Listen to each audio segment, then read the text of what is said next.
بسم الله والحمد لله والصلاة والسلام على سيدنا رسول الله صلى الله عليه وسلم إنه زاري ب560 كيلو متر ርቀት ላይ በደቡብ ወሎ ዞን በምዕራብ ወረዳዎች ውስጥ በምትገኘዋ በከላላ ከተማ ቢላል ኢስላሚክ ማዕከል ተገኝተናል።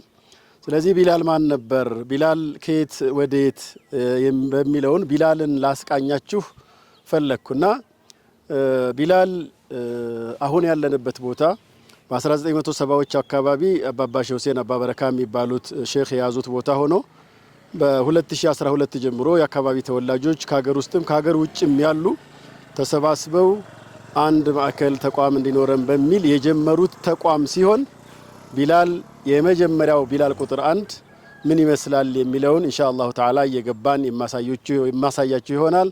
ፈተፈضሉ መሽኩሪን ወማእጁሪን።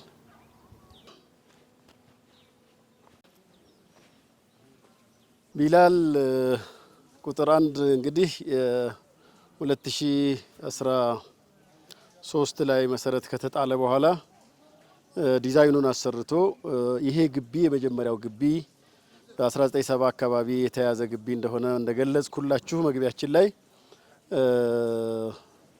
መስጂድ ያለው የቁርአን ሒፍዝ ማዕከል ያለው ሃይ ስኩል ሰከንደሪ ስኩል ያለው እንደገናም ደግሞ በዚህ በኩል በመግቢያችን በኩል መጨረሻ ላይ እንደማስረዳችሁ 900 ካሬ ሜትር ላይ የሚያልፍ የአዲስ አበባን መንገድ ተከትሎ የሚሰራ ወቅፍ ግራውንድ ፕላስ 4 የሆነ ሙስተውሰፍ ያለው ፕራይመሪ ስኩል ያለው እነዚህን ሁሉ ያካተተ ሙጀማዕ ዲዛይን ተሰርቶ መሰረት ከተጣለ በኋላ ስራ ተጀምሯል።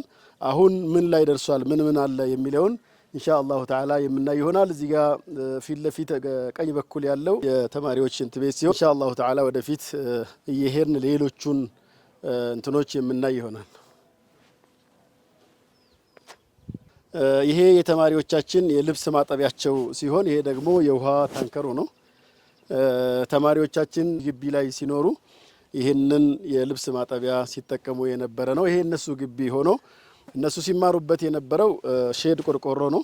ስለዚህ ወደሱ ሄደን ሼዱን ምን እንደሚያካትትና በምን መልኩ ሲማሩ እንደነበረ የምናይ ይሆናል። ሌሎቹን ማየት እንቀጥላለን ኢንሻአላህ። በዚህ በኩል የምታዩት 4 ክፍል ያለው ሼድ ነው። እንግዲህ ቢላል የግንባታው ስራ እስከሚጠናቀቅ መጠበቅ የለብንም በሚል እቺን ሼድ በመስራት የቁርአን ሐፊዞቻችን ከነበረው ሌላ የማደሪያ ዶርም የተማሪዎች አለ እሱን ጨምሮ እነሄንን ሼድ ተሰርቶ ቢሮ፣ መማሪያ ክፍል እንደገናም ደግሞ ሌሎች የተለያዩ እንትኖች ተሰርቶ እነዚህ ለ2 አመት ቆይተው አሁን ላይ ያሐፈዙት ተማሪዎችና አሁን ለሚቀጥለው ዙር እየተዘጋጁ ያሉት ተማሪዎች እየቀሩ ያሉበት ቦታ ይሄ ነው። ይሄኛው የመርከዙ እንግዲህ እስከሚሰራ ድረስ ዋናው መስጂድ እንደ መስጂድ የሚጠቀሙበት የሚሰግዱበትና ቁርአንን የሚያሐፍዙበት ነው። እንግዲህ 2 አመት ሙሉ እዚች ቆርቆሮ ላይ ቆርቆሮ በቆርቆሮ የተሰራችው ሼድ ውስጥ አልጋም ሳይኖራቸው ችግርን ተቋቁመው የተመረቁባት ይቺ እንግዲህ የቢላል የመጀመሪያ ሐፊዞችን ያፈራች ታሪካዋ ክፍል ይቺ ናት ማለት ነው። ሌሎች ያኛው ስቶር ነው። ይሄ 2ቱ ክፍል ከዚህ ጋር የተያያዘ የመማሪያና የመስገጃ ቦታቸው ነው። ያኛው ስቶር ነው፣ የሚቀጥለው ቢሮ ነው ማለት ነው።